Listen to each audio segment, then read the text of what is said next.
તારીખ 10/7/1993 શ્રી પરમાગમ સાર બોલ નંબર 131 ઉપર પૂજ્યભાઈ શ્રી શશીભાઈનું હૈદરાબાદમાં પ્રવચન. સળંગ પ્રવચન નંબર 61. શ્રી પરમાગમ સાર પૂજ્ય ગુરુદેવ શ્રીના વચનામૃત 131 પાનું 40. સમયસારને ગાથા 17-18 પ્રવચનોમાંથી આ વચનામૃત છે.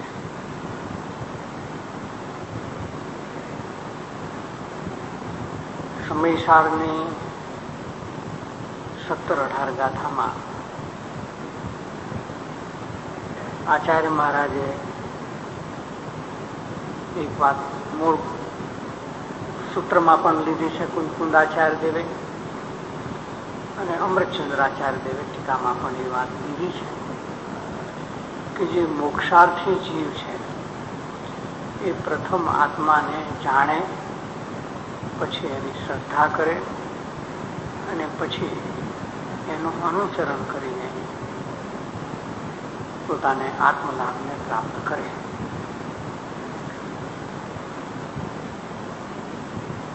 હવે મોક્ષાર્થી શબ્દ લેવાનું કારણ શું?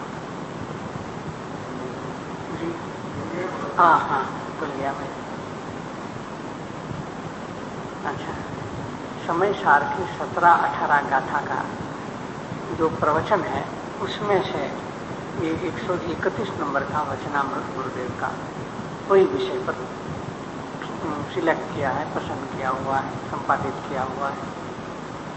तो वो 17-18 गाथा में विषय वो चला है कि जो मोक्षार्थी है, मोक्ष कामेण ऐसा शब्द है. मागधी में कुंद आचार्य देव का जो शब्द है वो मोक्ष कामेण, मोक्ष की कामना जिसको है, कामना को हो, भावना को हो, या मोक्ष का ध्येय को हो, मोक्ष का लक्ष्य को हो, उसी को मोक्षार्थी कहते हैं. हैदराबाद में तो ये विषय बहुत चला है कि पूर्णता के लक्ष्य वाले को ही शुरुआत होती है.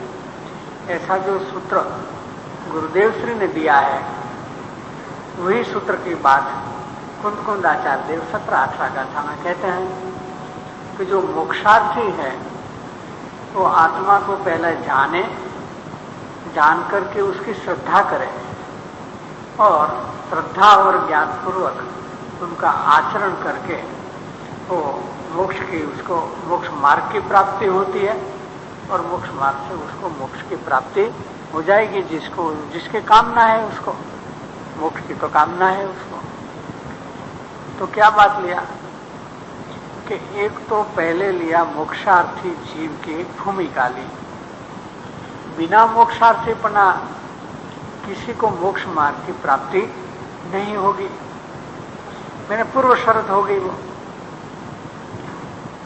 तो वहां भेद ज्ञान का विषय चला है. तो भेद ज्ञान किसको होगा? कि जो मोक्षार्थी होगा उसको भेद ज्ञान होगा. जो मोक्षार्थी नहीं होगा उसके लिए तो भेद ज्ञान का कोई पुरुषार्थ चलने का प्रयास हो सकता नहीं, हो सकेगा भी नहीं. ये कहने का तात्पर्य है. इतनी बात कह करके फिर आचार्य महाराज ने एक और बात विशिष्ट रूप से इस 2 गाथा की टीका में विशिष्ट रूप से कही है. एक बात, और वो बात मोक्षार्थी को कही है जो ज्ञानी नहीं है किंतु अज्ञानी है, उसको कही है. दूसरा कि जो बात कही है वो सभी अज्ञानी को लागू पड़ती है, ऐसी कही है. सर्वसाधारण जीव को लागू पड़ती है, उसको कही है.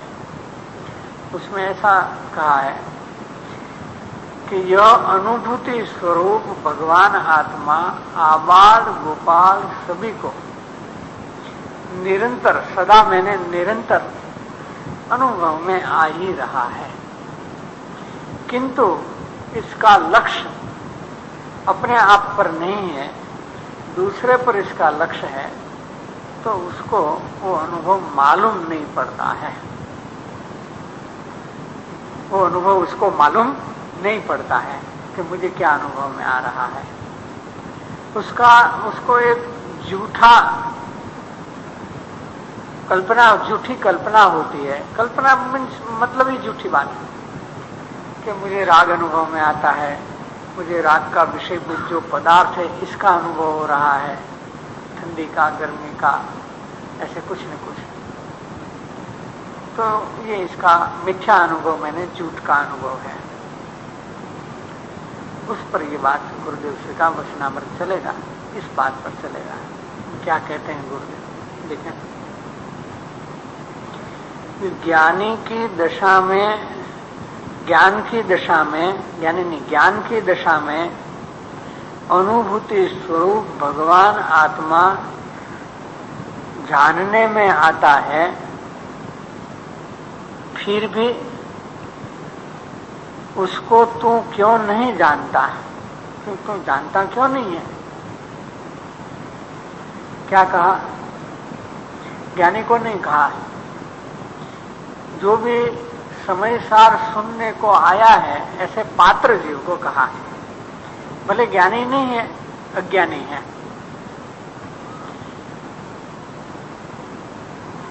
जैसे कोई दरिद्री को ऐसा कहे कि तुम्हारे घर में ही संपत्ति है,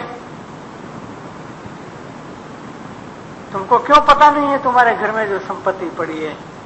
तुम घर घर पे जाकर के क्यों भीख मांगता हो? तो उनको ऐसा लगना चाहिए कि अच्छा, मेरे घर में संपत्ति तुमने देखी, मुझे तो पता ही नहीं था। अगर मेरे घर में संपत्ति होगी, मुझे मिल जाएगी, तो मैं आज से ही भीख मांगना छोड़ दूंगा। ऐसा कहेगा या ऐसा कहेगा कि नहीं नहीं, मेरे घर में तो संपत्ति है ही नहीं, तुम झूठ बोलता है, मुझे भीख मांगने दो, ऐसा कहेगा? क्या कहेगा? हाँ, ऐसा कहेगा क्या? मेरे घर में संपत्ति हो तो मैं कैसे भीख मांगता? है ही नहीं, तुम झूठ बोलता है, तुमको खबर नहीं है, मेरे घर में कुछ है ही नहीं, मुझे भीख मांगने दो, मुझे तो भीख ही मांगनी है। हाँ?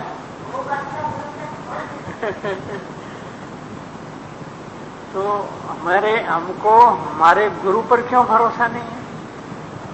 हमारे भगवान पर भरोसा क्यों नहीं है? गुरु वचन को हो या जिन वचन को हो, वो तो एक ही बात है, कोई तो अलग अलग तो बात नहीं।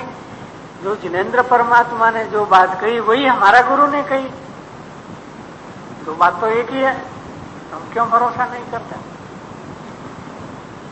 हम व्यापार करते तो भी किसी के पर भरोसा रखते, माल उधार देते कि नहीं देते? हाँ? चलो भाई, आदमी तो ठीक लगता है, अपना पैसा जाने वाला नहीं है। भले ही कोई थोड़ा जान पहचान तो है अपने, तो उनको उधार देने में अपने को आपत्ति नहीं। और बिल्कुल अनजान आदमी हो, कितना भी अप टू डेट होकर आवे, नहीं देंगे। हम तो जानते नहीं, तुमको देखा ही नहीं कभी जिंदगी में, कैसे बिना पैसा कैसे माल देंगे? पर थोड़ा भी परिचित होंगे तो विश्वास करेंगे कि नहीं करेंगे? तो हम हमारे गुरु पर विश्वास क्यों नहीं करते? विश्वास कब किया जाता है? जब प्रामाणिकता दिखने में आवे तब। किस पर विश्वास करते हैं? बनिए हैं, व्यापारी है, किस पर विश्वास करते हैं? पैसे वाला देखकर विश्वास नहीं करते। क्योंकि ऐसे भी लोग होते हैं कि पैसे होते हुए भी दूसरे को देते नहीं, माल ले जाते और पैसा नहीं देते। ऐसे भी लोग होते हैं। को लेना जानते, देना नहीं जानते, ऐसे भी लोग होते हैं। और गरीब व्यापारी कम ताकत वाला होने पर भी प्रामाणिक होते हैं, बराबर पैसे टाइम पर दे भी देते हैं। विश्वास किस पर करेंगे? जो प्रामाणिक है। तो क्या हमारे गुरु प्रामाणिक नहीं है क्या? जब विश्वास करने का एक व्यवहार है, विश्वास करना तो एक व्यवहार है, तो क्या हमारे गुरु प्रामाणिक नहीं है? हमारे जिनेंद्र परमात्मा प्रामाणिक नहीं है क्या? अब क्यों विश्वास नहीं करते इस बात पर?